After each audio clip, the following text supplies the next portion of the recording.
إلا الله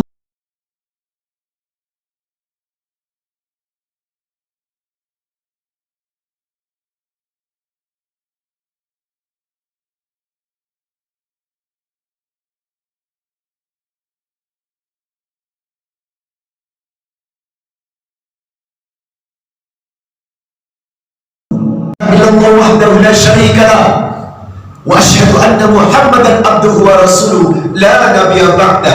قال الله تعالى في كتابه الكريم: يا أيها الذين آمنوا اتقوا الله حق تقاته ولا تموتن إلا وأنتم مسلمون. يا أيها الناس اتقوا ربكم الذي خلقكم من نفس واحدة وخلق منها زوجها وبث منهما رجالا كثيرا ونساء واتقوا الله الذي تساءلون به والأرحام إن الله كان عليكم رقيبا.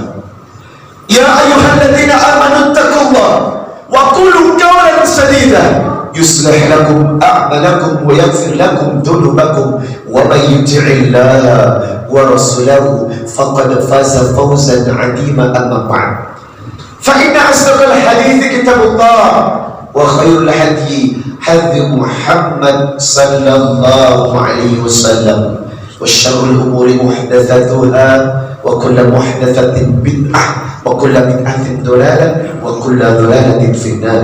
اللهم صل وسلم على نبي محمد وعلى آله وصحبه ومن تبعهم بإحسان إلى يوم القيامة. Tabi'un. Siapa saja di antara kita yang muliakan Al-Quran, Allah akan muliakan dia dunia dan akhirat. Baik Bapak Ibu, kita potong saja cuplikan videonya.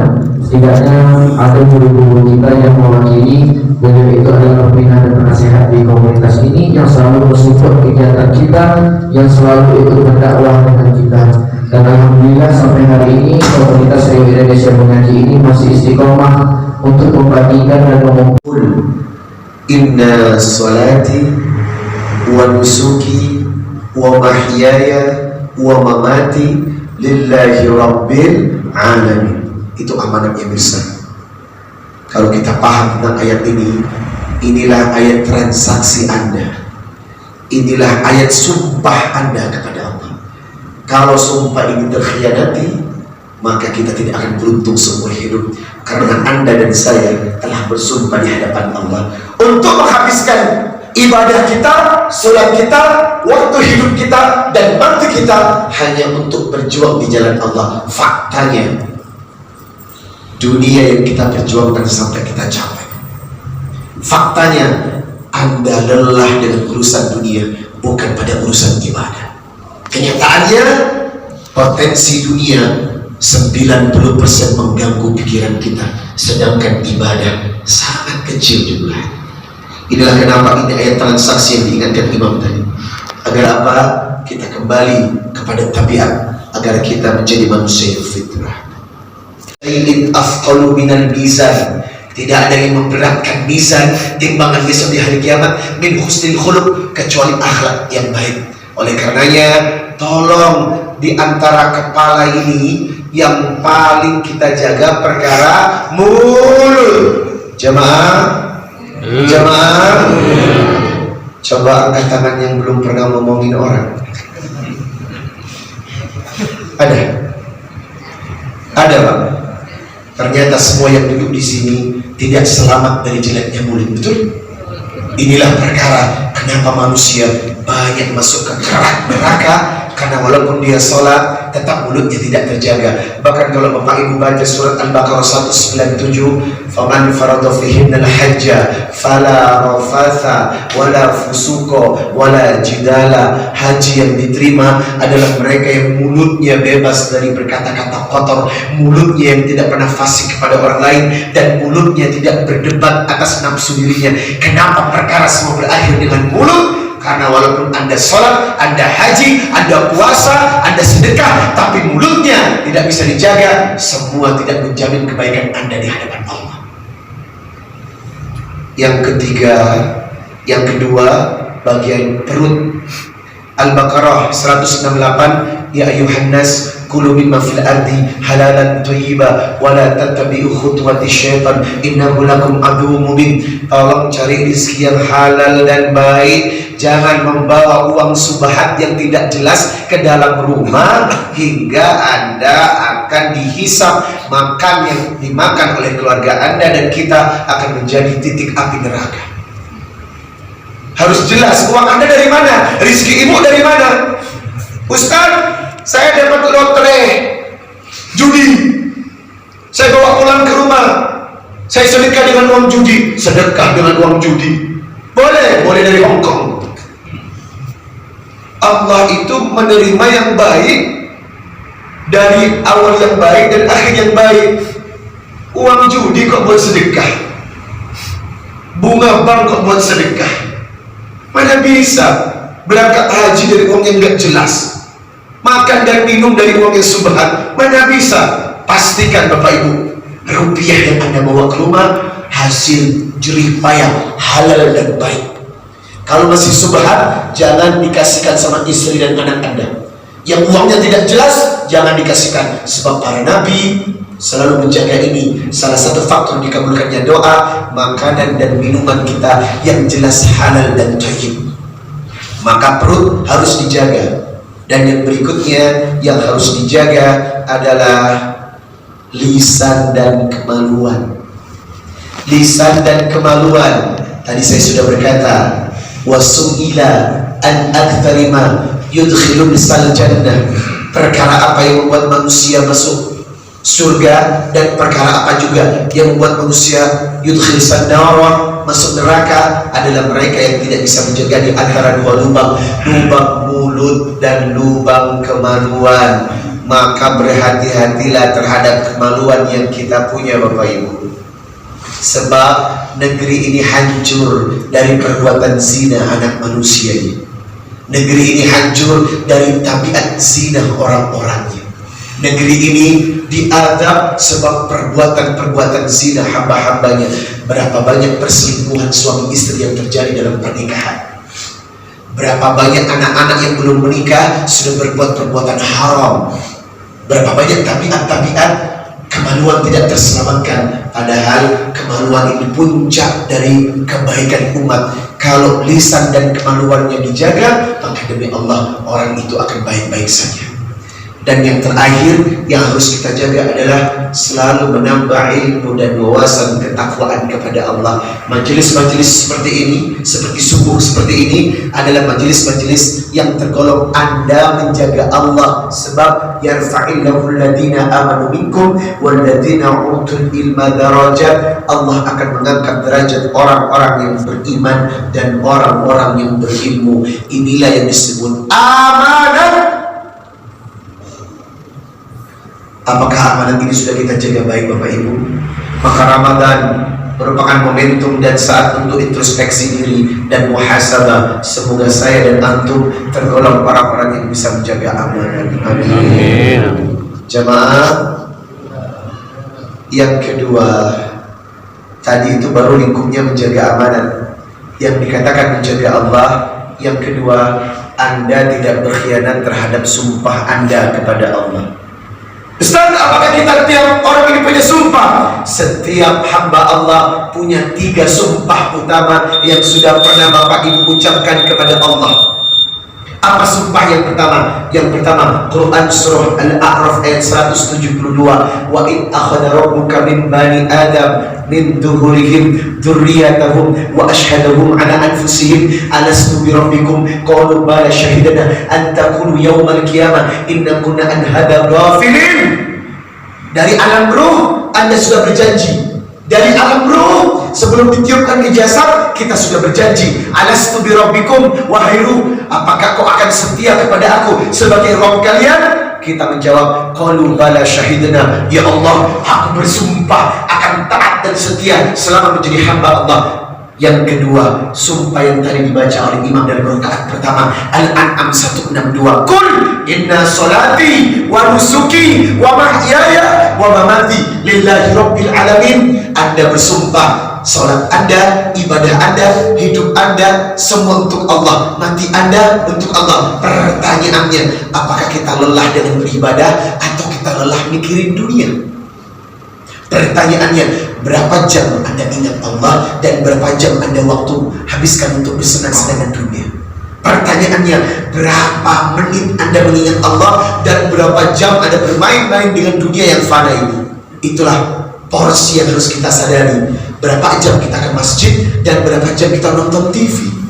Berapa jam kita sholat berjamaah dan berapa jam kita bermain-main dengan urusan dunia yang ternyata banyak menggadaikan kita. Padahal Anda dan saya berjanji, kalau hidup kita, mati kita untuk Allah. Ternyata waktu terbuang untuk ngurusin sesuatu yang sia-sia. Padahal dunia ini bukan tempat tinggal, tetapi dunia ini tempat orang meninggal. Betul?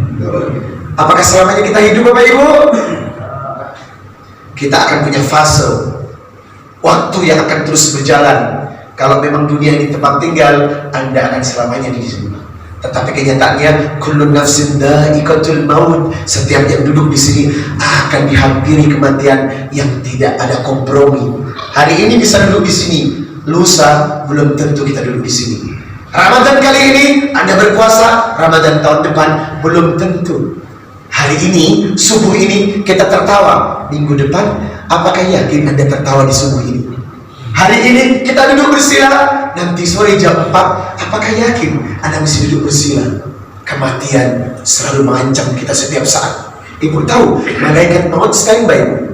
Ibu bapak tahu 70 kali malaikat maut menengok wajah ibu. 70 kali wajah Anda ditengok sama malaikat maut tiap hari, Pak. Tinggal tunggu instruksi yang siap dijalankan oleh Allah.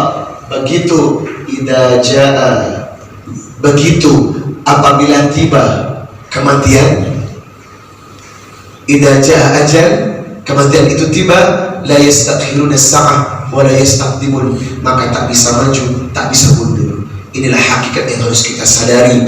Dan sumpah yang ketiga, Az-Zariyat 56, wa ma khalaqtul jinna wal insa illa liya'budun. Tidak diciptakan jin dan manusia kecuali untuk beribadah. Berarti Allah menurunkan kita ke muka bumi agar tugas kita ibadah. Paling banyak ibadah. Sekarang coba jujur dalam hati kita, mana proyek yang banyak kita kerjakan? Proyek ibadah atau proyek dunia? Padahal kita diciptakan untuk banyak mengumpulkan amal soleh melalui ketaatan ibadah kita kepada Allah. Sekarang pertanyaannya, apakah Anda tergolong 5 waktu di masjid? Apakah Anda tergolong 5 waktu tidak meninggalkan masjid? Apakah Anda dan saya tergolong orang-orang yang tidak pernah meninggalkan sholat tahajud? Bagaimana dengan kabar sholat duha kita? Apakah setelah Ramadan masih menjalankan puasa sunnah? Dan sedekah kita, mana yang lebih banyak? Beli paket data Telkomsel 100.000 atau masih ikut amal Jumat? Mana yang lebih banyak? Jawab! Kita yang bisa menjawab. Mana kepentingan yang loyal untuk bapak dan ibu? Giliran sedekah dan wakaf, lama. Giliran paket data habis, pusing. Giliran beli motor, tak pakai mikir. Giliran disuruh berangkat umroh, mikir. Beli handphone berkamera, yang lagi tren 5G 3 juta, nggak mikir. Kurban 1 ekor kambing, mikir. Sudah mikir tak kurban, sibuk cari kupon kurban. Herman. Heran dengan manusia ini, Bu. Beli perlengkapan dunia, sofa yang cantik, TV flat layar datar 43 inch, nggak mikir. Giliran nyumbang masjid, mikir. Saya heran, apakah sofa ibu dibawa ke kuburan? Saku aja buat tidur-tiduran. Sudah tahu sofa itu nggak dibawa mati, Pak. Tapi giliran beli sofa, apalagi lebaran, ganti sofa yang tempat duduknya di atas 2 meter tingginya. Surah Al-Qasas surat 28 ayat 77, wa batagi fima atakallahu darul akhirah wa la tansa nasibaka minad dunya. Kejarlah kepentingan akhirat, jangan lupakan urusan dunia. Berarti Anda tidak dilarang kaya, Bu, Ibu tidak dilarang mengumpulkan perhiasan di seputar anggota badan Anda, telinga, leher, tangan, cincin, kaki. Silakan. Allah tidak melarang Anda mengumpulkan rupiah, Pak. Allah tidak melarang Anda untuk membuat rumah, membeli semua kebutuhan dunia. Silakan. Wala tansa nasibaka minad dunya. Jangan kau lupakan urusan dunia karena kau butuh dunia. Tetapi ingat, mana yang menjadi skala prioritas? Wa ba'tagi fima ataqallahu darul akhirah. Akhirat dulu kejar. Ini tidak, dunia dulu dikejar. Motor dulu, umroh enggak. Rumah dulu, mobil dulu, haji enggak. Itu salah prioritas. Hajilah dulu. Saya dulu baru menikah, ngontrak Bapak Ibu. Saya dulu baru menikah, ngontrak sama istri. Dan habis menikah baru 4 bulan, saya jadi bintang iklan Bodrek. Bapak tahu Bodrek, Pak? Sakit kepala, cepat minum Bodrek. Tapi kan belum makan, itulah okenya Bodrek bisa diminum sebelum makan. Nah, cuma ngomong seperti ini, dapat 200 juta. Saya pulang bilang sama istri, kita ngontrak sayang, rumah gak ada, mobil gak ada, motor gak ada, apa yang mau kamu beli? Dan istri berkata, aku menikahi bukan barang-barang yang ada di dunia. Wow. Maksudnya, aku menikahimu karena cinta kepada Allah. Wow. Uang ini saya gunakan berangkat haji plus, Pak. Dengan visa Furoda tahun 2014. Berapa bulan kami menikah? Kami berangkat bertiga dengan ibu saya. 600 juta saya korbankan kepada Allah berhaji daripada mengumpulkan rumah, dunia dan harta. Ngontrak, tidak punya mobil dan tidak punya motor, tetapi kami berangkat haji dengan visa Furoda 2014. 600 juta bertiga dengan ibu saya. Sampai di Mekah, setelah wukuf di Arafah, tinggal di Madinah, istri muntah-muntah. Ibu tahu kenapa muntah-muntah?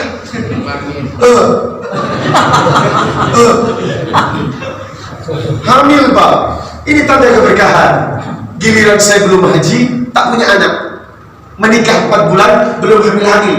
Begitu saya haji, belum pulang ke Indonesia, baru selesai wukuf. Dan waktu itu wukuf jatuh pada hari Jumat, sehingga pemerintah Arab Saudi mengumumkan haji akbar. Allah sangat mencintai orang-orang yang bertobat dan mencintai orang yang bersuci. Maka salah satu tabiat menjaga Allah, sering mengulang dalam wudunya dan terus menjaga wudu dalam hidupnya hingga kita menemui kematian. Yang ketiga, bentuk dari menjaga Allah, jagalah bagian anggota badan kepala dan perut. Kepala dan perut ini adalah 2 bentuk yang harus kita jaga. Bagian kepala yang harus dijaga adalah telinga, mata, dan yang paling besar aspek yang banyak membuat masuk neraka adalah mulut. Sekali lagi, mulut ini adalah ancaman terbesar yang sering membuat manusia masuk neraka. Wasu'ila an aktarima yudkhilusan nara. Perkara apa saja yang membuat manusia dijebloskan kepada pintu neraka? Mereka yang tidak bisa menjaga di antara 2 lubang, al-famu wal farju, lubang mulut dan lubang kemaluan. Yang disebutkan pertama adalah lubang mulut. Di antara kepala, bagian manakah anggota badan yang paling mengerikan? Mulut. Bahkan dalam satu hadis riwayat Muslim 1903, man lam yada' qaula zur, barang siapa yang berpuasa tidak meninggalkan perkara dusta. Man lam yada' qaula zur wal amal bihi, barang siapa yang berpuasa tapi mulutnya suka membicarakan kejelekan orang lain. Man lam yada' qaula zur, barang siapa yang berpuasa mulutnya menyakiti orang lain. Falaisallahu hajatun ayyada'a ta'amahu wa syarabahu, maka Allah tidak akan pernah menerima puasanya dan tidak akan menerima walaupun dia meninggalkan makan dan minumnya. Berarti apa?